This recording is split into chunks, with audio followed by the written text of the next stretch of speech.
Entramos, gracias a Dios, en la última parte del credo. Creo en la resurrección de la carne y en la vida del mundo futuro. Y ya con esto serán 2 o 3 semanas, terminamos el credo de Nicea. Yo creo que hace más de un año que estamos en el credo. Dice el Catecismo de la Iglesia, siempre comenzamos con el Catecismo de la Iglesia. Creemos firmemente, y así lo esperamos, que del mismo modo que Cristo ha resucitado verdaderamente de entre los muertos y que vive para siempre, igualmente los justos, después de su muerte, vivirán para siempre con Cristo resucitado, y que Él los resucitará en el último día. Como la suya, nuestra resurrección será obra de la Santísima Trinidad. Si el Espíritu de aquel que resucitó a Jesús de entre los muertos habita en vosotros, aquel que resucitó a Jesús de entre los muertos dará también la vida a vuestros cuerpos mortales por su Espíritu que habita en nosotros. Dice el Catecismo de la Iglesia en el punto 989, cuando se habla del credo de los apóstoles, pero ahora nos estamos refiriendo al credo de Nicea. El Catecismo de la Iglesia une la resurrección de la carne, yo prefiero llamar la resurrección de la carne, la resurrección de los muertos, porque la muerte no existe, la muerte fue vencida por Cristo. La resurrección de la carne une la Iglesia, la resurrección de la carne a la resurrección de Cristo. Como va a decir San Pablo más adelante, vamos a ver, Cristo es el primero, es la primicia de los que mueren y es la primicia de los que resucitan. Por eso San Pablo dice tan ciertamente, si Cristo no resucitó, vana es nuestra fe. Porque si Cristo no resucitó, ¿qué espero yo? Absolutamente nada, estamos perdiendo el tiempo aquí. Y dice el Catecismo de la Iglesia algo muy interesante. El mismo Espíritu, que fue el Espíritu Santo, que resucitó a Jesús entre los muertos, es el que nos va a resucitar a nosotros de entre los muertos. Y verdaderamente, hermanos, es la esperanza del cristiano. Por eso es que el demonio, hace un tiempo acá, está tratando de adentrar en la iglesia una herejía, en la iglesia católica, porque les vuelvo a decir, si esta es la iglesia de Cristo y la apostasía es el renegar de la verdadera fe, ¿dónde se va a dar la apostasía? Aquí. No se va a dar a los testigos de Jehová. Eso ya son apóstatas, ni los mormones. Si esta es la verdadera doctrina y la apostasía es renegar de la verdadera doctrina, la apostasía va a ser aquí adentro. Por eso siempre los ha alertado a ustedes que el único que es infalible cuando habla de materia de fe en la iglesia es el Papa. Aparte del Papa, obispos, cardenales, monjas, curas, etcétera, etcétera, predicadores laicos, se equivocan. Y hay apóstatas y hay herejes. Te lo digo porque ahí viene, no, porque lo dijo el padre tal. A mí no me importa lo que dijo el padre tal, lo que dijo es una herejía. ¿Cuál es el modelo que tenemos nosotros para saber si el padre tal? Y eso no es solo propio de Miami, aquí tenemos también otros ejemplares, sino de toda América Latina, porque los emails que yo recibo son horribles. Me escribió una muchacha el otro día de un lugar en América Latina diciendo que el domingo pasado, antes pasado, el sermón de su párroco fue que Cristo nunca le dijo a Pedro, tú eres piedra, que eso lo interpolaron años después. Vaya, esas son las cosas que estamos. Cuando a ti te digan una cosa, ¿contra qué tú tienes que confrontar? Por supuesto, primero contra la Escritura, pero después tienes que confrontarlo contra el magisterio de la Iglesia, cuya última expresión es el catecismo. Por eso todo el mundo tiene que tener catecismo y tenerlo manoseado. Cuando a ti te digan tal cosa, ve catecismo, buscas en la parte de atrás donde hay como un diccionario. Si te dicen Cristo no resucitó, ve a la R, resurrección, ahí busca todos los puntos donde el catecismo de la Iglesia habla que Cristo sí resucitó. Porque hay una corriente de algunos falsos teólogos en la iglesia y algunos sacerdotes, y sobre todo sacerdotes jesuitas. Ahí es donde nace el meollo de esto, que ni siquiera es original de ellos, porque eso nace de un seminario protestante de Los Ángeles que se llama el Seminario de Jesús. El Seminario de Jesús es un seminario de muchas denominaciones protestantes, liberales, que se reúnen en California. Entonces ellos leen un pasaje del Evangelio y votan si de verdad fue así o fue de otra forma. Y de acuerdo a la votación cambian la virginidad de María, cambian. Y de ahí viene esa idea que se ha metido entre algunos, no todos, sectores del jesuitismo. Y por eso comulgaron al padre sobrino jesuita del Salvador. Y por eso mandaron a callar a este padre que no me acuerdo ahora, del Javeriano de Bogotá. Porque han dicho que Cristo no resucitó físicamente. Dicen que Cristo resucitó espiritualmente. Eso va en contra de la Escritura. Porque Cristo dice en el Evangelio bien claro de San Mateo, dice, cuando los apóstoles lo ven en Galilea, que piensan que es un fantasma, Cristo dice, yo no soy un fantasma, denme pescado para comer, para que ustedes vean que yo no soy un fantasma. Y comió, porque los fantasmas no comen. Eso está bien claro en el Evangelio. Y además, eso es evangelísticamente. Pero por simple sentido común, que es el menos común de los sentidos, ¿el espíritu se muere? No. El espíritu no se muere. El espíritu se condena, no se salva, pero el espíritu no se muere. Lo que entonces, si el espíritu no se muere, no puede resucitar. Algo que no está muerto no puede resucitar, es volver a la vida. Si el espíritu no se muere, el espíritu no puede resucitar. ¿Qué es lo que se muere? El cuerpo. Eso es lo que resucita. Pues puro sentido común. Así que se lo diga quien se lo diga. Tenga alzacuello, tenga solideo. Gracias a Dios hasta ahora yo no he oído ningún solideo decir ese tal disparate. Todo se ha quedado a nivel de alzacuello. Y alguna otra monja por ahí sin velo, de esas que andan con ropa de Chanel por de esos lados por ahí. Porque tampoco una monja con hábitos se atreve a decir tal disparate. Acuérdense lo que digo, tradición. Tradición expresado ¿dónde? En el catecismo. Y aquí me decía el otro día, si mi párroco dijo herejía, no es faltarle respeto aclarárselo, no. Es faltarle respeto, es caridad aclarárselo, porque él está confundiendo a toda su congregación. Y alguien se lo tiene que decir, en caridad, con buena forma. Sigue diciendo la iglesia en el punto 990. El término carne designa al hombre en su condición de debilidad y de mortalidad. Resurrección de la carne significa que después de la muerte no habrá solamente vida del alma inmortal, sino que también nuestros cuerpos mortales volverán a tener vida. Lo que dice la iglesia, carne, cuando hablamos de resurrección de la carne, y como le dije, me gusta más el término que resurrección de los muertos, porque no hay muertos. Resurrección de la carne simboliza, como dice Ezequiel, en los huesos secos. Y como también dice San Pablo, que no solamente vamos a tener vida espiritual, que un día, no sabemos cuándo ni cómo, nosotros volveremos a tener vida, no solo espiritual, sino también vida física. De una forma misteriosa, de una forma transformada como Cristo, pero sigue teniendo vida física, porque Cristo es la primicia de los resucitados. ¿Qué cosa es primicia? El primero. O sea que después del primero hay segundo, tercero, cuarto y quinto. Vamos a resucitar exactamente como Cristo. La asunción de María es sencillamente un avance de lo que va a ser también nuestra transformación de cuerpo físico a cuerpo glorioso. Y me gusta esto que dice la iglesia. El término carne designa al hombre su condición de debilidad y de mortalidad. Dos condiciones, debilidad y mortalidad. Todo esto lo tenemos gracias a ¿quién? A Adán y Eva, nuestros primeros padres. La debilidad y la mortalidad entran en el mundo por el pecado de desobediencia de Adán y Eva, que obedecieron al que no tenía absolutamente nada de qué agradecer. Y desobedecieron al que tenían todo que agradecer. Eso mismo pasa en nuestra vida. Por eso les digo a ustedes que todos tenemos en nuestra vida un Génesis y un Apocalipsis. Si ustedes ven, cuando el hombre peca, cuando el hombre come del árbol del bien y del mal, cuando el hombre decide lo que es bueno y lo que es malo sin contar con Dios, Dios le cierra el acceso a qué árbol. ¿Se acuerdan? Habían dos árboles. ¿Se acuerdan a qué árbol?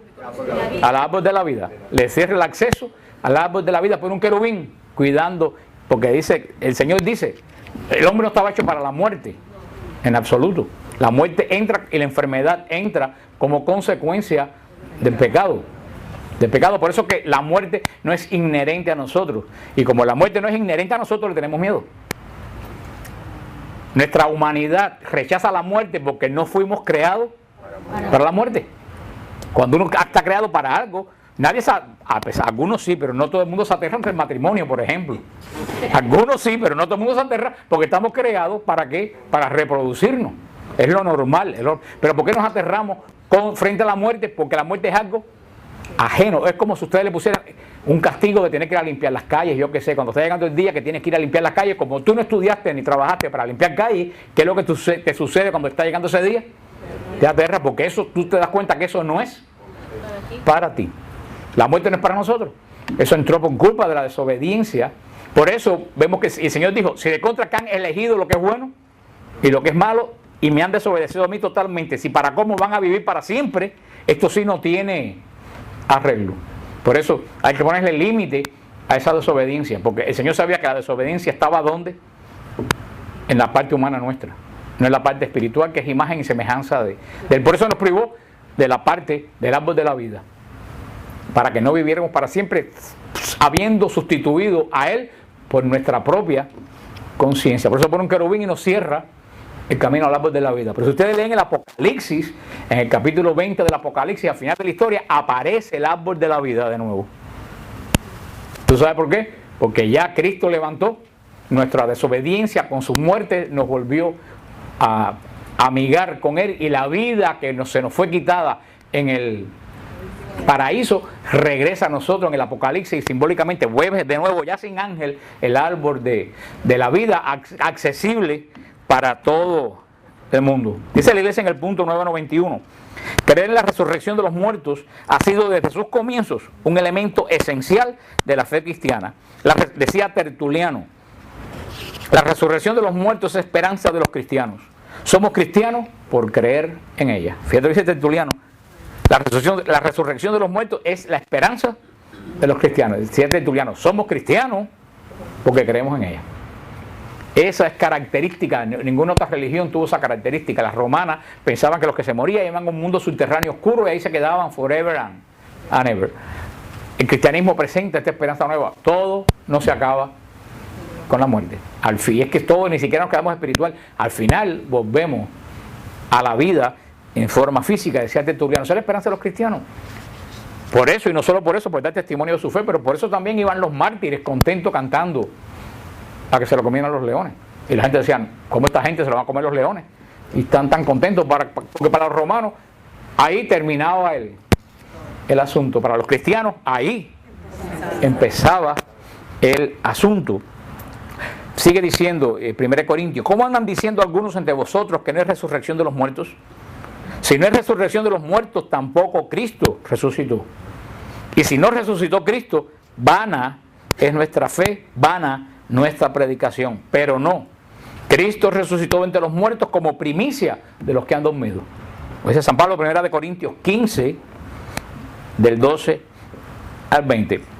Dice el punto 993: los fariseos y muchos contemporáneos de Jesús esperaban la resurrección. Jesús se le enseñaba firmemente a los saduceos, que la niegan. Responde: vosotros no conocéis ni la Escritura ni el poder de Dios. Vosotros estáis en el error. Marcos 12, 24. Sigue diciendo el catecismo: la fe en la resurrección descansa en la fe en Dios, que no es un Dios de muertos, sino de vivos. En Israel, acuérdense lo que yo les he explicado tantas veces como hemos estudiado la Escritura, en Israel la revelación fue progresiva. ¿Se recuerdan eso? Como veo que no se acuerdan, la revelación. No, veo algunas caras, aunque me digan que sí con la boca, los ojos me dicen que no tienen la menor idea de qué estoy hablando. Como cuando la doña le preguntó a Padre Francisco que explicara la concupiscencia, después que la había explicado yo como 4 semanas seguidas, que no se me ha olvidado esa. La revelación en el Antiguo Testamento es progresiva. ¿Por qué es progresiva? Porque en el Antiguo Testamento no está la presencia del Espíritu Santo, que es el que lo revela todo. Por eso la revelación nuestra es divina. Viene a través del Espíritu Santo. La revelación en el Antiguo Testamento era divina, pero no lo procesaba el Espíritu, lo procesaba la mente. Y por eso es como los protestantes. Los protestantes tienen fe humana, no tienen fe divina. Igual que en el Antiguo Testamento. En el Antiguo Testamento no iba por el Espíritu, iba todo por ¿dónde? Por la mente. Los protestantes, para creer algo, tienen que demostrarle con 20 versículos bíblicos la cosa antes de creerlo. Luego entonces su fe se filtra por ¿dónde? Por la mente, por mucha fe que digan que son gente de fe y del Espíritu. El Espíritu no toca pandereta y caerse para atrás. Nosotros los católicos tenemos fe divina. ¿Por qué? Porque aunque no entendemos nada, lo aceptamos porque es palabra de Dios. Esa es la fe que no viene por ahí. Esto de aquí me dice que no, pero yo lo acepto porque el Espíritu me dice que sí, aunque no lo entienda. Como eso no había en el Antiguo Testamento, Dios se fue revelando como a un niño que primero. Hablando de niños, yo tengo demasiadas cosas en mí. Había un programa en Cuba de una boba que se llamaba Prematura, que decía: tengo muchas cosas en mi cabecita. Y yo cada rato digo, estoy igual que Prematura. Tengo muchas cosas en mi. Ahora no vayan a decirme Prematura, ustedes por ahí. Yo los conozco algunos. Pero se me olvidó decirle que nació el hijo de Jorge y Lorena. Lorena es la muchacha que toca la guitarra que estaba en estado. Y prácticamente por poco nace en la sacristía de Santa Cecilia. Nació el niño que se llama Luciano. ¿Y cuánto pesó Luciano, Jorge? 3 kilos 400. 3 kilos. Grande. Grande. Muchachos, tenemos que oren por él porque como va a ser un profeta, está ayunando y no quiere comer. Pero yo dije a Jorge que está ayunando, pero hay que decirle al Señor que le quite el ayuno porque ahora tiene que comer, así que de verdad lo felicitamos de todo corazón. Creció la familia, sí lo es, haciendo un paréntesis en esto. La revelación era progresiva. El Señor fue dando las cosas como un niño chiquito cuando primero le dan leche, después le dan compota, después le dan comida molida. Si el niño de un mes, a Luciano le dan un bistec empanizado. Por eso Dios dio las cosas. Por eso, ¿qué sabía en la Torá del Mesías? Que iba a ser simiente de una mujer. Es lo que sabía. Después por los profetas ya subieron un poquito más. Supieron que esa mujer iba a ser virgen. Un poquito más por el profeta Zacarías. Saben que el Mesías va a nacer en Belén. O sea, el Señor se va. Por eso cuando los libros que están llegando a la era de Cristo, y esos libros se aparecen mucho al cristianismo en su lenguaje, que son los libros sapiensales. ¿Por qué? Porque según va llegando a la era Cristo, ya el lenguaje va teniendo más conocimiento, hasta que llega la revelación que es Cristo y la revelación total, que es el Espíritu Santo. Pero que por eso el concepto de la vida eterna en el pueblo judío se fue desarrollando, y hubo una rama del pueblo judío que aceptó la vida eterna, que fueron los fariseos. Los fariseos aceptaban que el hombre tenía vida eterna, que el alma del hombre iba al cielo junto a Dios. Pero los saduceos decían que no, que Dios existía, pero que aquí se acababa todo. Hoy en día en el pueblo de Israel sigue la misma corriente. Hay judíos que creen en la vida eterna y hay judíos que son gnósticos, que dicen que no, que ni hay Dios ni existe absolutamente nada, que todo se acaba aquí. Por eso Jesús, cuando se enfrenta a los saduceos, le dicen: vosotros no conocen ni la Escritura ni el poder de Dios, hablando de la resurrección de los muertos. Ustedes están en un error. La fe en la resurrección descansa en la fe en Dios. ¿Y por qué en la fe en Dios? Lo dice Marcos 12, 27. En San Lucas también está, donde dice: Dios no es Dios de muertos, sino de vivos, porque para Él todo. Los protestantes, como lo sigo diciendo, se han quedado en el Antiguo Testamento, porque continuamente te dicen: ustedes no le pueden rezar a María porque María está muerta. ¿No lo han oído decir? Porque para ellos la vida se acaba aquí, y ellos piensan como los saduceos, que la gente se duerme. O sea, el concepto adventista y el concepto de casi todas las sectas pentecostalistas. Y ellos dicen: María está muerta, por lo tanto ustedes no la pueden rezar. Y yo les digo: no, perdón, si alguien que está vivo son los muertos, que murieron en Cristo. Porque un muerto que murió en Cristo está delante del trono del Cordero, como dice el Apocalipsis, con una comunión directa con Dios. Sin embargo, yo que estoy vivo, aquí delante de ustedes, si estoy en pecado, estoy muerto espiritualmente y no tengo comunicación. Así que los muertos somos los vivos y los vivos son los muertos. Dice en el punto 984. Pero hay más. Jesús liga la fe en la resurrección a la fe en su propia persona. Dice Juan 11:25: yo soy la resurrección y la vida. El mismo Jesús lo dice bien claro. O sea que Jesús, cuando se resucita también a Lázaro, liga nuestra resurrección a su resurrección. Es Jesús resucitado, dice la iglesia, en el último día, a quienes hayan creído en Él y hayan comido su cuerpo y bebido su sangre. En su vida pública ofrece ya un signo y una prenda de la resurrección, devolviendo la vida a algunos muertos. Cristo nos da la primicia de la resurrección, aunque fuera resurrección temporal. ¿Por qué? Porque todavía el tiempo no está cumplido. Resucitando a Lázaro. ¿A quién más? A la hija de Jairo. ¿A quién más? Al hijo de la viuda de Naín. Si siempre que yo voy a Israel, yo soy uno de los pocos grupos que voy a Israel que lleva a la gente a Naín, donde ya no quedan cristianos. Queda una iglesia que la cuida una familia musulmana, y ellos nos dan la llave cuando nosotros vamos, y ellos limpian la iglesia y la tienen cuidadita, con un cuadro espectacular de la resurrección del hijo de la viuda. Es una primicia de la resurrección. Jesús también habla también como el signo de Jonás en Mateo 12:39, del signo del templo. Anuncia su resurrección al tercer día después de su muerte.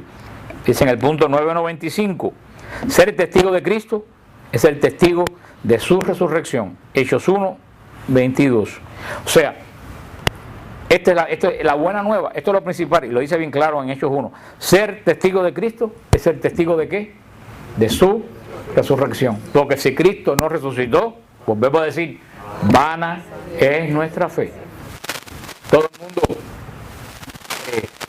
se inclina ante los mausoleos y las tumbas de la gente famosa y dicen: aquí está enterrado Lincoln, aquí está enterrado Martí, aquí está enterrado Rubén Darío, aquí está enterrado Napoleón.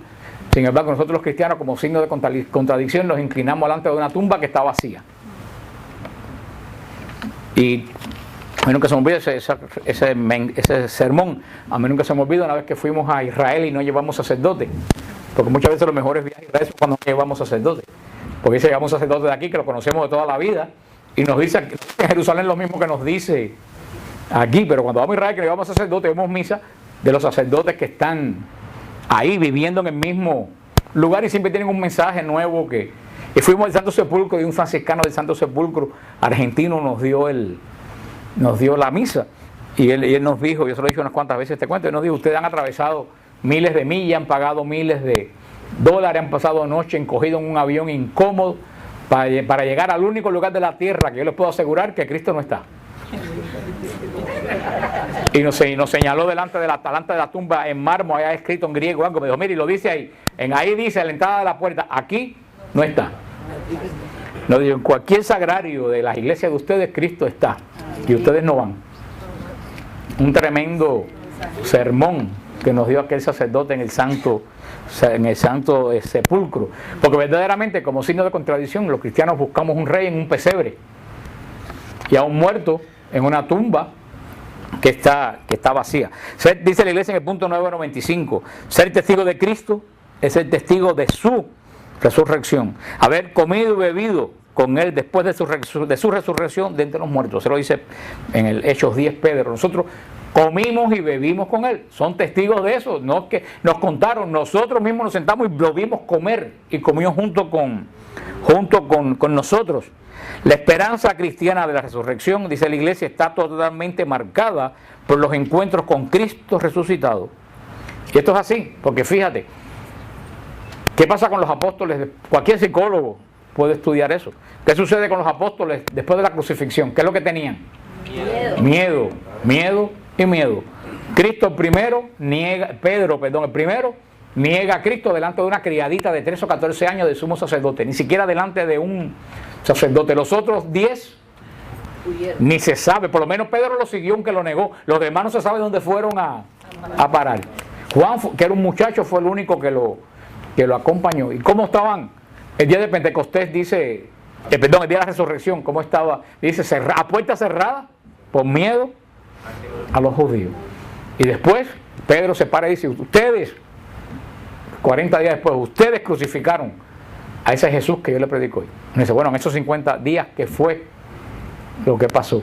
Y llega Pedro a Roma predicando el evangelio y se deja crucificar por dar testimonio de que Cristo resucitó. Y todos los apóstoles, menos Juan, mueren testigos de la resurrección de Cristo. Tú tienes que decir, ¿qué pasó con esta gente? Que cuando estaba vivo, lo abandonaron. No solo lo negaron, lo dejaron solo. Y después de muerto, dan la vida por él. ¿Tú te das cuenta que algo grande tiene que haber pasado en esa gente para que de cobarde salieran a dar la vida por ese mismo que se escondieron cuando estaba vivo? ¿Por qué? Porque se demostraron físicamente, lo vieron que aquel hombre que estuvo en la cruz, que estuvo destrozado por los azotes, que lo traspasaron con una lanza, a los pocos días se sentó y comió con ellos. Ahí están los tontos de la nueva era y otros que dicen que no, que a Jesús le dio un desmayo en la cruz y que después lo sacaron de la tumba y que se fue caminando a la India cuando Emaús. Digo, sí, más milagro es que un hombre azotado brutalmente, con los pies y las manos traspasados, atravesado el costado, camina los 3 días y se vaya caminando por Emaús para irse a la India. Por favor, hay que ser sensato. Sigue diciendo el catecismo de la iglesia. Por eso, dice aquí muy claro, la esperanza en la resurrección está totalmente marcada por los encuentros con Cristo resucitado. La vida de los apóstoles se transformó por sus encuentros con Cristo resucitado. Y eso le pasa al creyente hoy. Un creyente solamente marca su vida cuando tiene un encuentro con Cristo resucitado. Hay muchos católicos que están muertos porque siguen un Dios muerto. Un Dios que no tiene poder, un Dios que está por ahí arriba y no se ocupa de uno, un Dios que te obliga a una misa aburrida de 45 minutos para que se acabe rápido e irme para mi casa.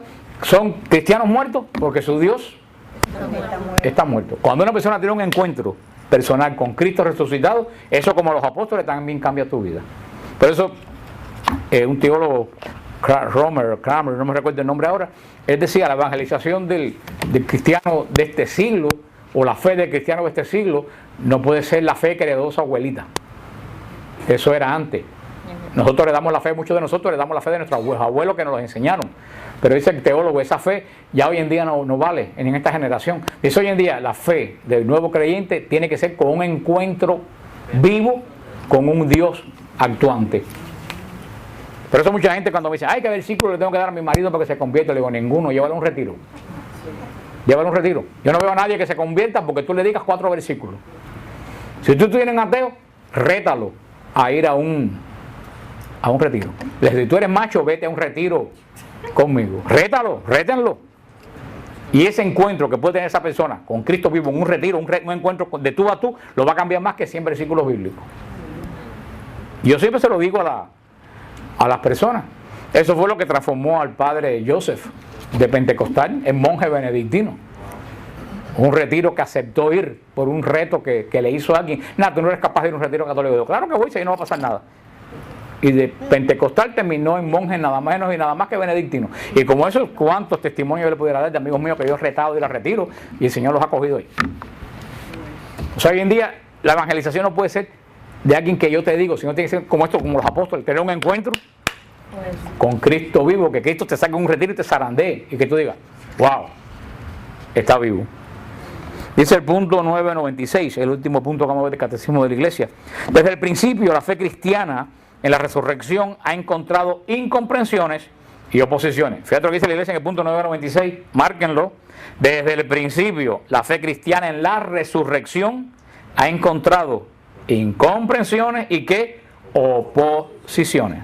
En el siglo I y hoy, en ningún punto de la fe cristiana, decía San Agustín, en ningún punto de la fe cristiana encuentra más contradicción que en la resurrección de la carne. Decía San Agustín, todo el credo se puede aceptar, la cosa se enreda cuando tú dices, vamos a resucitar en carne. Porque empiezan, bueno, pero ¿cómo va a ser eso? Y vuelvo a decir, tú no puedes saber porque esto es propiedad de Dios, no de nosotros, es un misterio. Que te explique cómo va a ser es un mentiroso.